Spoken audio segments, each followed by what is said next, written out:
is Big Brother database coming to the United States? And this article basically talks about an infrastructure being built to store eye scan, your DNA, voice prints, palm prints. And this is an article from The Intercept from Felipe de la Hoz.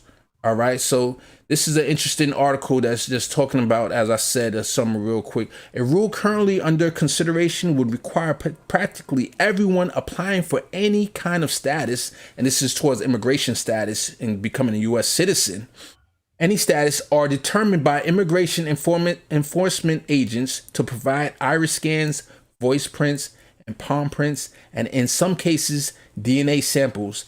A tangled web of defense and surveillance contractors, which operate with little public oversight, have already begun to build the infrastructure that would be needed to store these records. And you know how Republicans always like warning about the nanny state, big government when it's about taking care of people, but they love the daddy state when it comes to just growing government to punish people or controlling other people, as in women's reproductive rights or gay marriage. But when it comes to building government up for incarceration, like this is going to be doing, they have no problem with it. When I first read the article, I wasn't really sure how bad it was to have things like, okay, fingerprints or even like, photos or voice prints or whatever. It's not that much different than what they have now, to Bedon's point in the chat. But once they started getting into things like collecting DNA so that they could try to profile who your relatives are, or use of like facial recognition software, whether through social media or otherwise. And then the fact that, government contractors have access to this data and there's not good controls around it, that's what really scared me. Because, we've seen a lot of these types of, break-ins happen before, not necessarily with the owners of the data, but the people who have access because they're contracting with those owners. Like when you think about when Target got popped a few years ago, it wasn't Target directly, it was one of their contractors who got hit. So, having those people have access to this data is very scary to me. Yeah. In the chat, Don's talking about 23andMe, but that's people willing, doing it willingly, private citizens. It's not like force or coercion to giving it up. But even there, people have some worry because not 23andMe, I don't think, but there is one of those services have been used in order to find criminals. They give the information to police departments to check against their databases. So some people are like, I don't know if I want to give it up now, even if I want to find out my info, because then they're going to use it for police state or something, or I don't know, maybe they're afraid, they're going to catch a relative or something. I don't know. But basically, it's a slippery slope. Once you start giving your information away, you don't know what they're going to do with it. I think it's just as bad as everything that they already have. It's just that'll be more that they have, but between Facebook, Twitter, they could put your entire profile together of like who you are as a person, what do you like, what videos do you like, what were your hobbies when you were 10 years old. Like they could put you a better map together based off of your clicks and based off of your browsing, and they link it into your browser and other apps. Even when you're not in their app, they're still collecting data. So they could map you pretty well. Granted, they won't have your eye scan data or your DNA, but like Bedon said, they're gonna get that through either ancestry.com, 23andMe, or any of those other ones. They're still, again, they're all that stuff is out there. The ring was it the Ring cameras? Those things are already able where police could go and look at anyone that has a ring, and they can go check their camera to see if there was a break in the neighborhood, and they can track some. They could ask. What the site? Do you have to opt out of that or opt into the Ring camera network? Opt in. Okay. I didn't know. So I don't know how it was when it first started, but it's opt in right now. Okay. I got a Ring. I stand corrected, but it's the concern still is out there where if they want to see you on a block, they can. As long as you've opted in, they can see every camera, and that they've pretty much got a Big Brother network of cameras to watch as well. So that's kind of what I'm getting at, right? Like, so like if it's in my eye scan, for instance, you have data on that. Okay, well, what if you really think about it? What does that data really do? You can't replicate the eye scan. It's not like someone can steal that data and reuse it. Same thing, kind of like with fingerprints. It's very hard to reuse that data. But if you're talking about like facial recognition stuff, like the Ring stuff, we're talking about like, if you guys remember the Fast and the Furious, the God's Eye, being able to tap into any camera around the world and see if people are going, to certain places and who they're interacting with and all that. That part is scary as hell to me. If you That's have where my they're gonna eye go. scan data, I don't know. Okay, it sucks, but whatever. Like China, can't they track you in real time? I've seen some articles and stuff where they could tell who's not in their house and who's at back when COVID started.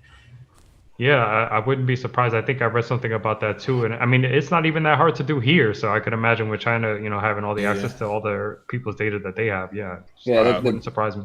One of the things that is I think hypocritical about all this is like how all of this happens. It starts under Republican administrations that always talk about individual rights and things like that when it comes to, a church's right not to, marry people, or a baker's right not to make somebody cake, because they're gay or something like that. But they don't mind big government for, like 9/11. They use terrorists as an example to build Homeland Security and ICE. Now they're going to use immigrants as an excuse to do this thing right now. So it's just a bunch of, hypocrites. And the Democrats go along with it too, as a matter of fact, because we have all those same people that get paid by the same big money industrial complexes. All those companies, the Amazons and the Northrop Grumman's, all those people, they're going to get paid and off of this from the government, and what they're doing is paying these politicians to vote for those things so they could get a return of their investment. Gate. No, that's for like when like they can recognize how you walk. Exactly, gait. Okay, so it's pronounced. Yeah, and it's called behavioral characteristics such as gait. So they're potentially going to be tracking that as well. So they don't even have to zoom in on your face. Like they can just see how you're walking and detect people that way too. It's and crazy. they could just hire a bunch of people's wives, because my wife look at my son and be like, "Oh, he walks just like you." Okay.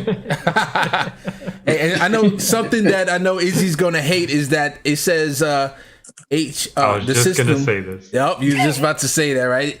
Like much of the federal government's data infrastructure is hosted on Amazon Web Services. That's exactly the point I was gonna hit on when Carlito mentioned Amazon. They're prevalent everywhere. I know they have like a government instance that's segregated from the rest of their commercial instance, but they're definitely caking when it comes to this data as well. Oh, totally. That's why they need to be broken up. I mean, they're just in so many different industries. Like I was saying in the chat the other day, they wanted to buy CVS, and they're into pharmaceutical distributing. I think Bendon says distributing pharmaceuticals. And I mean, they're just getting their hands into everything. It's really crazy. If they're not the exact reason why antitrust laws were created, I don't know. I don't even know why they exist. Those laws, I mean. Yep. Wait a minute. They say the COVID app got auto-downloaded into the iPhones? I don't know if he's just kidding or not, but. No, that's true. Damn. Oof. That's crazy. I heard Google was working on that, but I thought it was opt-in. You got to do it yourself. Yeah, it is opt-in because I got prompted and I said nope, no, thank you. Downloaded. Jesus Christ! It was it was on. You had to go in and then you had to turn it off. I'm saying at least it's not as bad as the YouTube album getting downloaded. So another side of this story is a former USCIS asylum officer who asked not to be named because she still works in the U.S. immigration sphere said it's sort of an open joke that it's a mystery. Who has access to what kind of data? It's like a black hole. So this system, this infrastructure that they're building, the people inside don't even know who's controlling or who has access to this data. And it just reminds me of a story that I heard about the NSA, and I think it might have been Edward Snowden that revealed this, that they have people in the Homeland Security that they're listening to the calls of our soldiers. And the soldiers, they're talking to their wives, and they might be doing phone sex or whatever. They're intimate, they're grown adults, they can do whatever they want. But they don't know that you have these perverted guys who's in Homeland Security listening, eavesdropping on their calls. So here's another infrastructure that God knows who's going to have access to this information. And also they used to sneak up, the guys in Homeland Security would listen in on their girlfriends to make sure they're not cheating and all this different type of stuff. So Edward Snowden, the hero. Yeah, Edward Snowden, the hero. Man. Exactly. So these new technology can be abused by our own government, and they won't be held accountable. And then not secured. Once they get into the hands of not government, it's even scarier. If you're concerned about this new infrastructure being built, and is this like a creep that is going to slowly go from the immigration sphere, and then it's going to go to our jobs is going to require us to give our eye scan to enter the building. Let us know what you think about this in the comments below. Like and subscribe. Let me give you a little